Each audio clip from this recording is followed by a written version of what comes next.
to the channel. Thank you everyone for tuning in.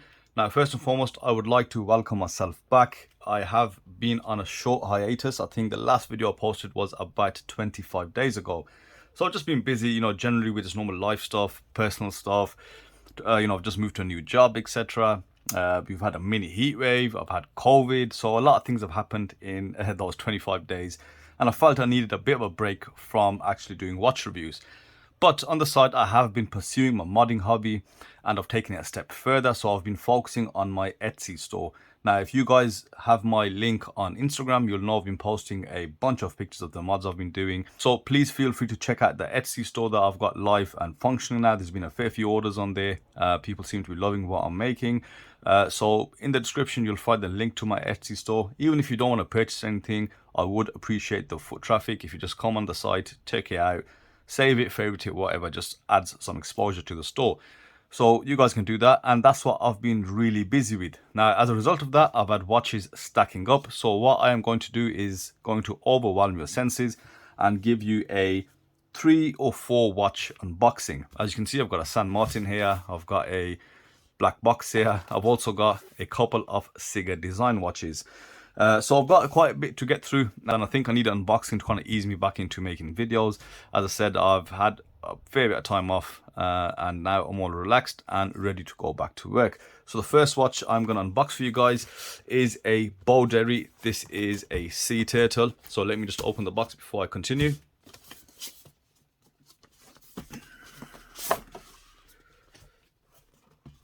So in terms of the packaging, it is a really well made box. It is only cardboard with some leatherette finishing on there. Of course, that's fake, not real. Cloth from Boderry. They have kind of gone above and beyond on the packaging. Boderry are a store on AliExpress. However, they have got their own website now. They are trying to kind of branch away from AliExpress and kind of be their own independent brand. So this is Boderry's first ever dive watch. They present this dive watch to you in again, I don't know if it's genuine leather, but it looks quite good. It feels great in hand. It is quite solid, and very nice and soft on the inside. So this is quite a handsome bit of packaging that they provide you. So as I was saying, this is Boderry's first ever dive watch. It's nicknamed the SeaTurtle, and they've got effectively, right, they've made a Submariner homage on a leather strap. Sapphire crystal, Miyota 8215, I think BGW9 on the loom, and a full titanium case. So this is going to be the USP on this model. Now, when it comes to sub cases, they have been played out to death. So when Baldery first contacted me and they told me they had a new watch, I saw the pictures, I thought, oh, another sub. I wasn't too excited about it, but I did still ask them to send it in. Now, one thing that tells you is that this has to be something special, has to be different to all the other sub homages out there. Just to name a few: Pagani design, the ultimate beta, ultimate value for money watch. You can't really beat that. And then you've got the steel dives, and of course, going higher up, you've got the Chronos and the San Martins, and you've also got Sea Stern or Suges that do a very nice sub homage.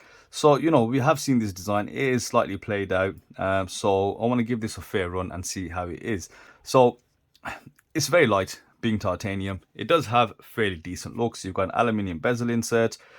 You've got this honeycomb dial pattern, which is nice. And they've gone away from those Merc hands and they've gone with, I'd say, Seamaster style hands, where you've got a arrow tipped hour hand and a sword style minute hand. So it looks quite good, nice tapering.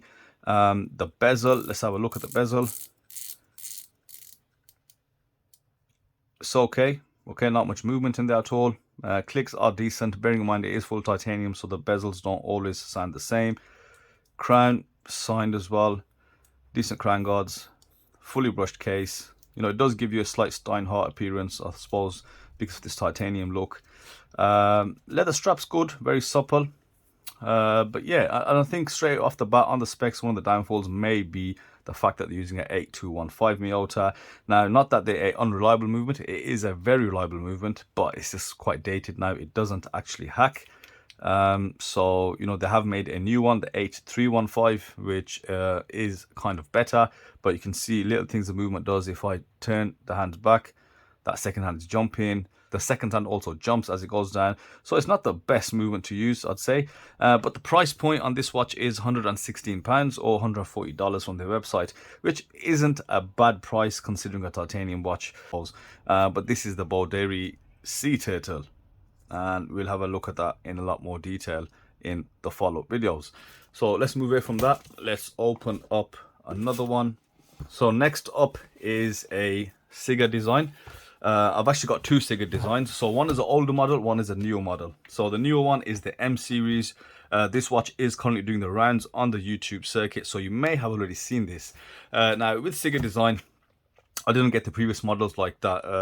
The Globe watch or the World watch, fantastic looking watch, really out there. And you know, I thought from the other Ciga design watches I've reviewed that, you know, they've got great ingenuity. And you know, they just seem to be adding to that, and they have absolutely smashed it out the park on this M series. Now the packaging is prototype packaging, but it does spell out Magician, which is what the model is, and then it's got all this text here telling you more about the watch. Now Ciga design have got fantastic packaging, both of them here. I've got an older version here, and I'll tell you why I got that as well.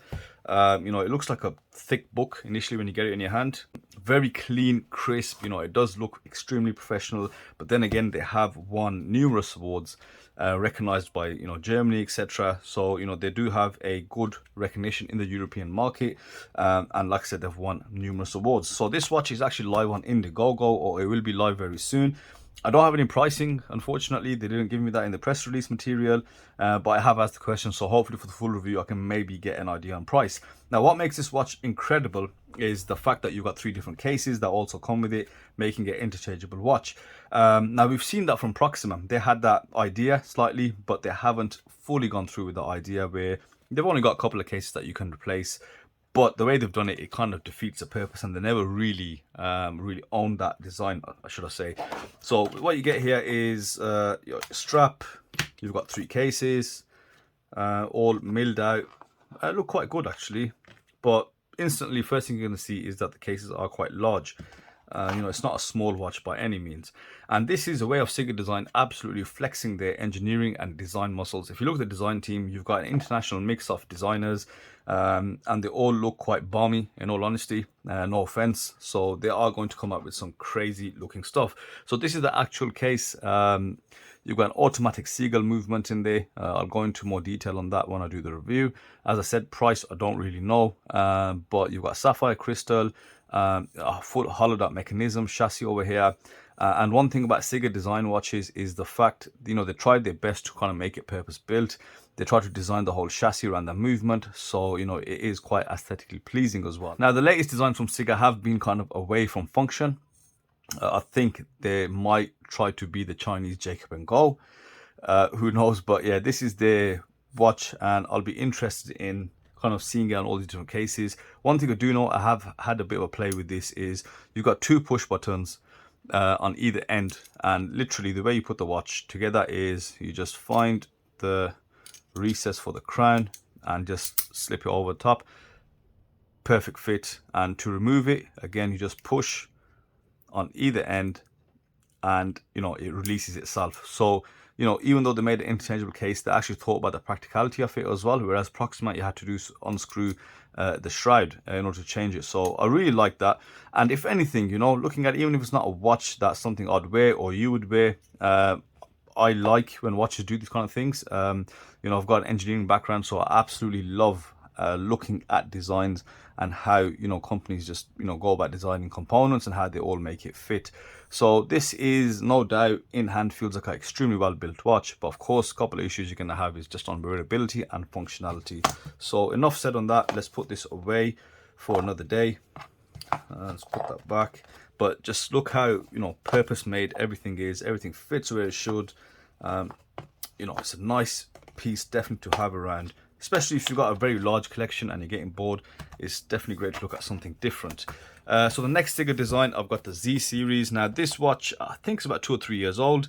It's won a lot of rewards. Now when this was doing the rounds on YouTube a couple of years ago, I didn't get to actually review this. I ended up reviewing the Gorilla series, but I've got this in hand because this is probably, you know, the most practical watch, let's say, you know, the watch that you're most likely to actually buy and wear. So I've got this as a backup, something just for myself, not to review particularly for you guys, but you know, when I do review the M series, I'll put this next to it and say, look, you know, this is probably a lot more practical, and it's probably something that you're likely to get. You know, as far as skeletonized watches go, Ciga Design probably do one of the best skeletonized watches, because everything is designed for the watch to actually be skeletonized, if that makes sense. So yeah, I've got this in hand always to look after. So now I'll put this away. Now the last one for this unboxing, I have of course a San Martin. Let's see which one this is. I know which one it is I bought this in the time of the sale, and it's one that I particularly did like. Now this is the PRX Homage, and as you can see, I haven't actually even opened it. I just opened the box it came in today, so that's how busy and you know, unfussed I've been about the watches. So let's open this out.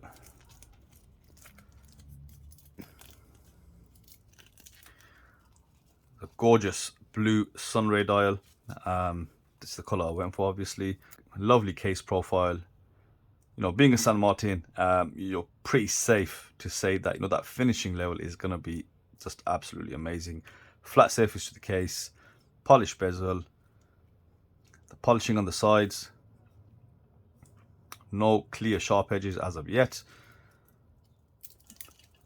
solid butterfly clasp, and you know, that gorgeous flat bracelet with all the finishing present, brushing, polishing, etc. And thankfully, yes, there's no sharp edges, so this won't be peeling any potatoes anytime soon. Polished dial markers, fully polished chamfered hands, and yeah, the devil is in the detail when it comes to San Martin. That's nice little crown. Let me just maneuver that crown. Is it easy to rotate? Yeah, it's quite nice actually. This of course has the Miyota 9015 movement, which is one of the things why I wanted to get it. They haven't used the PT5000 in this, and in my opinion, a Miyota 9000 series is more reliable than a PT5000. I've actually got one in my Zelos, and it seems to keep excellent time. So there's going to be a philosophical, no doubt, debate in the comment section. You know, everyone will say for the price it's going for, which is around £268 or $223, is that you can get a PRX quartz for around that much, especially in the used market. And then you've got the automatic Powermatic 80 version of the Tissot, which is around the £520 mark, brand new. So almost double this. So it begs the question, you know, why would you get this when you can get the Tissot? You know what? Instead of answering that, I like to look at the way I saw this. I don't like the Tissot PRX because it's a Tissot. I like it because of that design. It's a very vintage design. So, you know, for me, when San Martin did it, when I saw this, that was enough for me just to purchase it. And plus it had the Miyota, whereas the Powermatic 80 is a detuned ETA movement, effectively with the 80-hour power reserve, which to me does nothing for me really, because I don't need 80 hours in a watch. It still is a low beat movement, but this one high beat, as I said, with the reliability of a Miyota. So it does look quite good in hand. It looks bigger than I thought it would look. It is a 40mm case. It is quite thin, so it's got a bit of weight behind it as well. So yeah, I'll definitely be interested in reviewing this, and I think after this I'll get this on wrist, really get to know this watch, because I am excited to wear this and see how it looks and feels. So that's it for today's video. Just easing myself back in and then I will get back to you guys with a review sooner rather than later. So thank you everyone for watching, and I'll see you on the next video.